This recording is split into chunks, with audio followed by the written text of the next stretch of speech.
Männer, es war ein langer Krieg. Ihr habt tapfer und stolz für euer Vaterland gekämpft. Seid eine besondere Truppe, die ineinander... Hey everyone, this is the Hydra Hut, and I want to talk about Swamp Thing today. So this is by Len Wein and Kelley Jones, and I think most people are probably familiar with Swamp Thing. He was actually co-created by Len Wein. I don't remember the other creator's name, I'm sorry, but I think his most popular or most famous run would probably be Alan Moore's. Personally, I like Len's better, but anyway, this actually came out in 2016. It was a 6-issue run, and the reason I want to talk about it is because on January 31st, the Winter Annual is going to be coming out. It's going to be by Tom King. For the most part, I like Tom King's writing. It should be really good, but at the end of it, there is going to be a small collection that was done by Len Wein and Kelley Jones. It was supposed to be an arc to basically introduce a new set of writers to do Swamp Thing after this run was finished up. Knowing anything about this run probably really won't help you understand that book, but this is a really good run. It's a really good book, and I want to talk about it. Plus, Kelley Jones is amazing. I could gush about him all day, but you should probably just go watch Ethan Van Sciver's live stream with him. The guy's pretty cool. He does great work. Let's get started. So I'm actually going to read the start of this. Just a little intro bit because I kind of like it. It's a good introduction to who Swamp Thing is if you've never ever read anything to do with him. This is Bayou Country. Here in the beating heart of Mother Nature's most unruly child, noises carry. The mournful moan of the rustling midnight freight train in the distance struggling to find its way home. The crisp snap graceful heron's wings as they are startled into flight. The cheerful chirrup of the bloated bullfrog's song as it searches the night for love. The sibilant hiss of the primordial alligator lounging in stoic anticipation of its next meal. And in the center of this antediluvian ooze, surrounded in life, yet uniquely apart from it, stands a monster.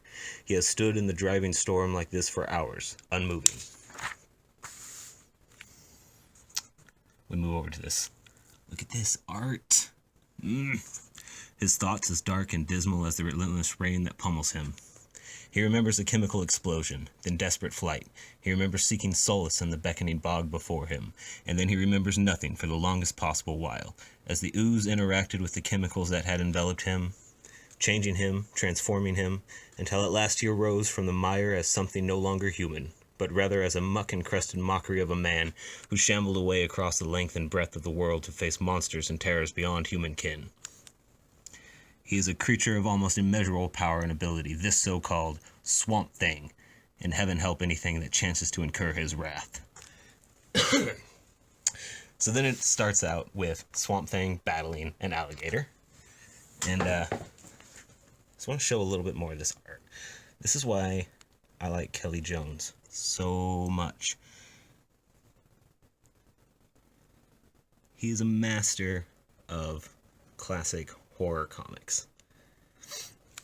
So, the book starts off with Swamp Thing fighting this alligator. It's actually kind of a, I don't want to say cute, but it's a very interesting fight. He doesn't want to hurt the alligator because, I mean, he's part of the green, and he actually calls him by name and warns him, you don't want to do this, just go away, stop being a dick. The alligator's name is actually Albert. Of course, Albert's not having any of that, and he proceeds to attack Swamp Thing.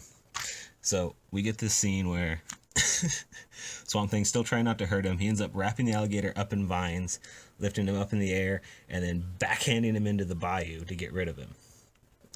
After finishing up with that, he's basically just walking through the swamp, and he's monologuing about how much easier life has become since he stopped communicating with the Parliament of Trees. His exact words are, "Since I decided to stop communing so much with the Parliament of Trees, I've grown tired of their unfathomable politics, their growing paranoia." And as he's monologuing to himself, a voice cuts in through the silence of his own monologue. "And don't think they aren't furious about it either. Who? Swamp Thing looks around, he's confused, and then he recognizes the voice as he turns and sees the Phantom Stranger, who looks pretty sweet. Their interaction suggests that they're familiar with each other. If you know much about Swamp Thing, you already know that. If not, this is a nice little scene to let you know that they do know each other, they get along, but they kind of bicker back and forth.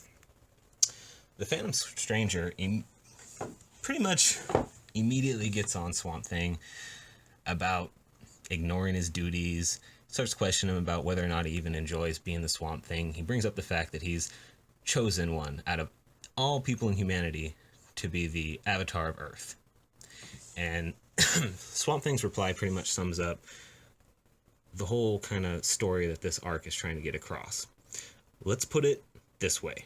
I would rather spend one more minute a man than a million years as a plant. And this is what I really like about Swamp Thing, is he's a tragic hero. And I think tragic heroes are the best heroes.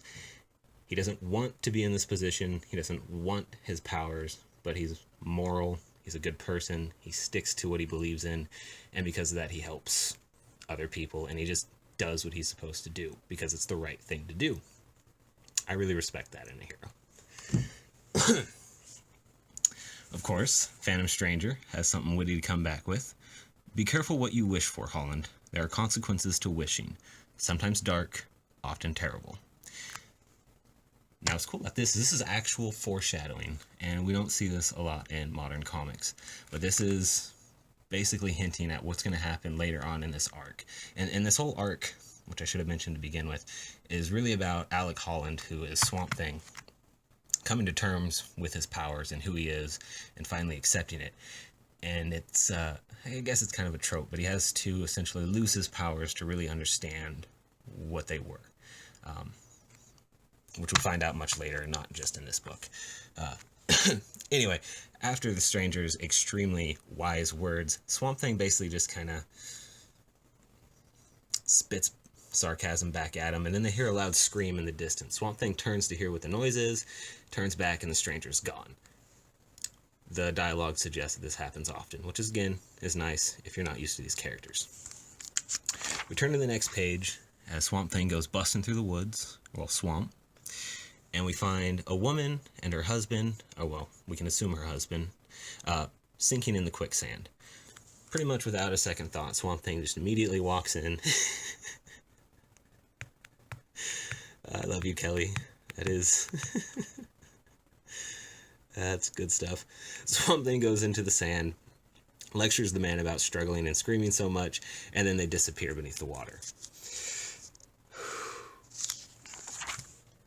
Oh boy, Kelley, what did you do? So, clearly she's supposed to be terrified. She just saw her husband disappear with a monster into the quicksand. She's certain he's gonna die. But Kelley, you didn't have to make her scary for the rest of us. I could have handled a pretty girl that looks scared rather than a scary girl that makes me scared.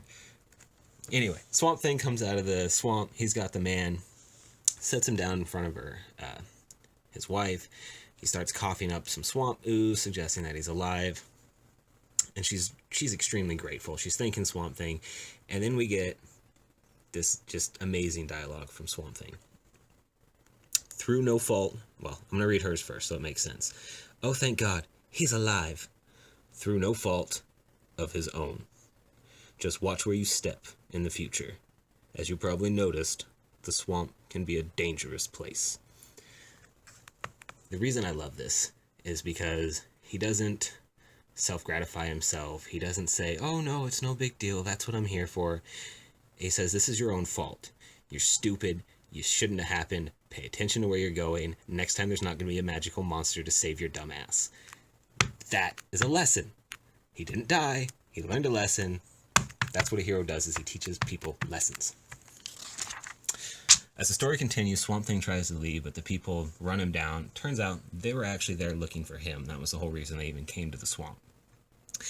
He agrees to listen to them. He's not really interested in what they have to say, but he listens anyway. Turns out they have a son who was extremely bright. He went to college. He was doing great. He became essentially enamored with his professor. in a student-teacher type of way, not a love relationship.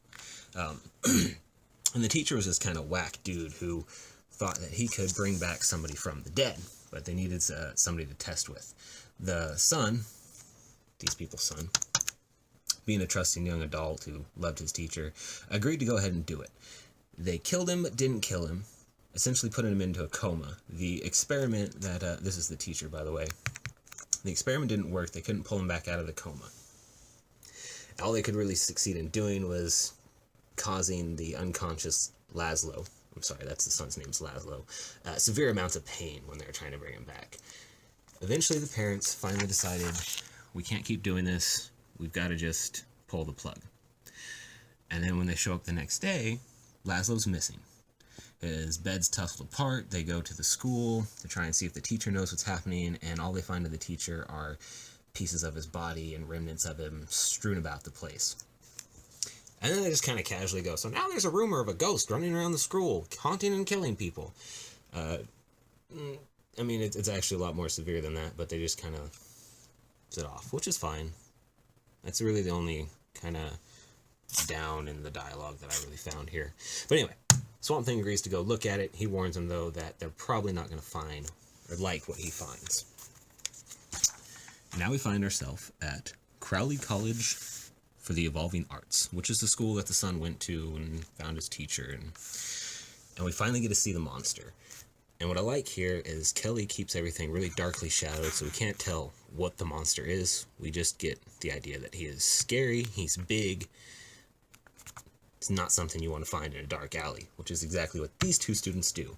It's suggested that they know who he is. He certainly recognizes them.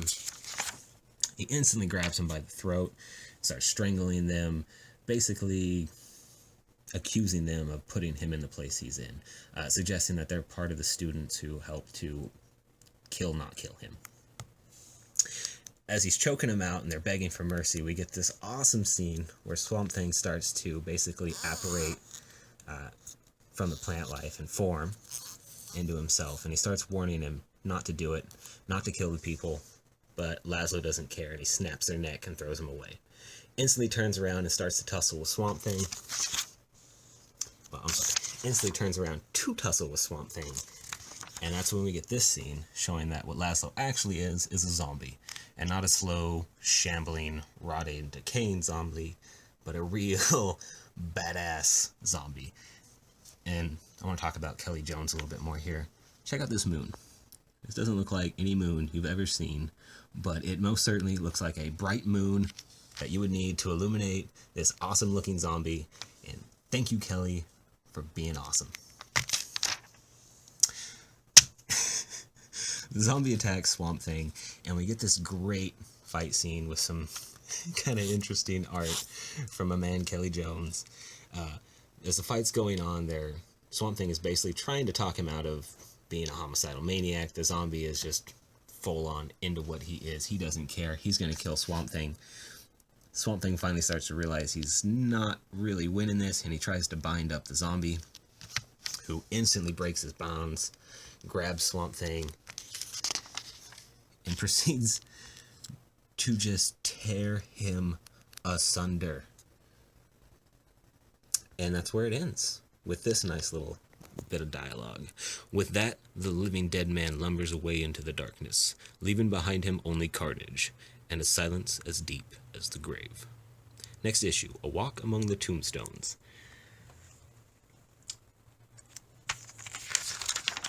Well, see, what I really like about this is it tells multiple stories. It introduces you to the arc. It introduces you to all the characters. It does all this in 28 pages. We don't have any stupid politics. We got fantastic art, fantastic dialogue. This is a good comic.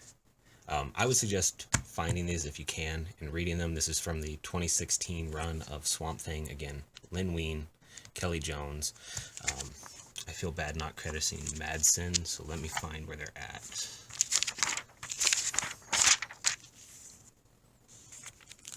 Hey, Madsen, where your credits at? That's right, after beating up Albert.